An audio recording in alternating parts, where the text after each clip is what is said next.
যোৰহাটৰ দগাঁও নলনী ঘাটত ৰাসোৎসৱ অনুষ্ঠিত।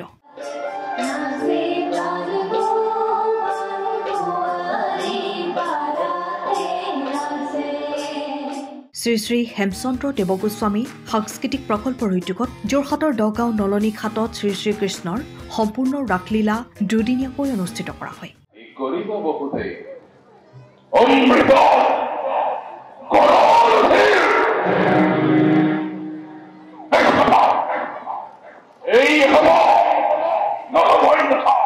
আউনীআটী সত্ৰৰ জিৰণি বাহৰৰ মৌজাদাৰ মহেশ্বৰ বৰাই বন্তি প্ৰজ্বলন কৰি অনুষ্ঠানটিৰ আৰম্ভ কৰে। অনুষ্ঠানটোৰ সভাপতি হিচাপে আছিল ডাক্তৰ চন্দ্ৰ বৰা আৰু সম্পাদক দাতু শৰ্মা। নাট পৰিচালনা কৰে দিগন্ত হাজৰিকা আৰু বিমন বৰাই। সংগীত পৰিচালনা দেৱানন্দ বৰা, নৃত্য পৰিচালনা ৰঞ্জন দত্ত আৰু অভিনয়ত আছিল প্ৰাঞ্জল গায়ন অমৰজিৎ শৰ্মা, ময়ূৰপংখী শৰ্মা, দৰ্পণা বৰঠাকুৰ আৰু বহুতো স্থানীয় লগতে নিমন্ত্ৰিত শিল্পীসকল। অনুষ্ঠানটোত ডিব্ৰুগড়ৰ বিশ্ববিদ্যালয়ৰ উপাচাৰ্য ডক্টৰ জিতেন হাজৰিকা, অসম সাহিত্য সভাৰ সাধাৰণ সম্পাদক দেৱজিৎ বৰাকে প্ৰমুখ কৰি অনেক গণ্যমান্য ব্যক্তি উপস্থিত থাকে।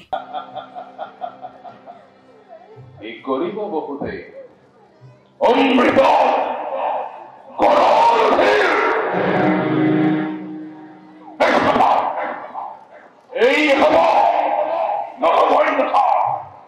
কিন্তু বংশৰ বৰণ জানো ইমান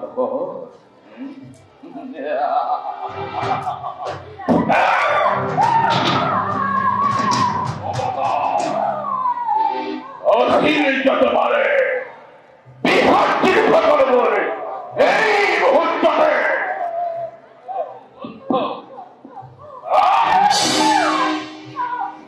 বন্ধেৰ নাক পাকে দীৰ্ঘ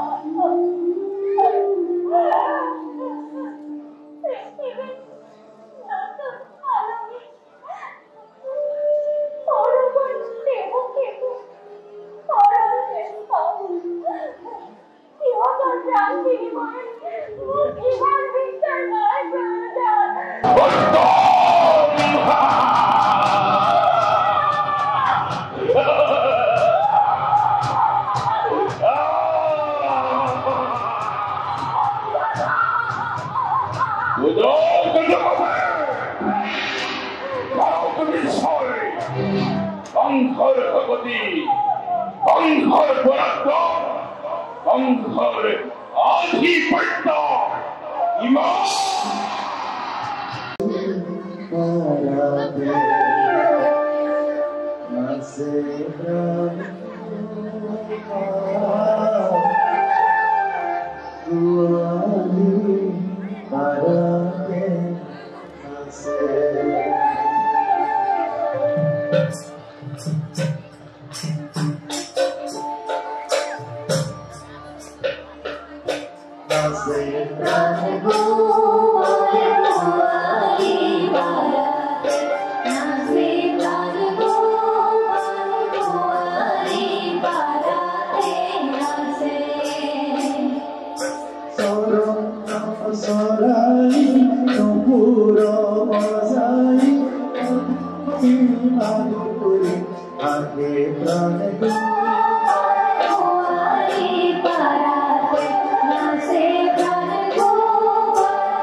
কৃষ্ণ তোক মোৰে খবৰ সঁচাকৈ ক তই মাটি খাইছিলি নে নাই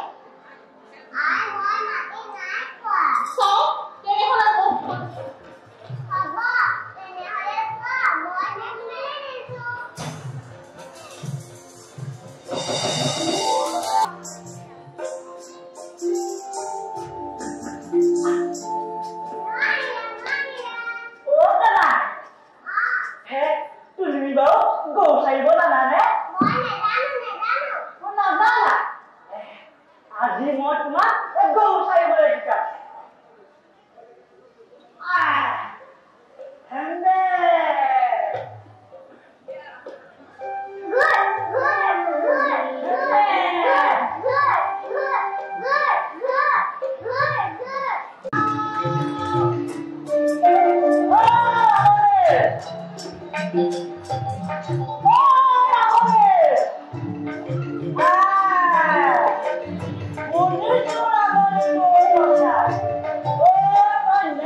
খবৰ সময়ত পাবলৈ ফ'ল' কৰক টাইম অফ আছাম।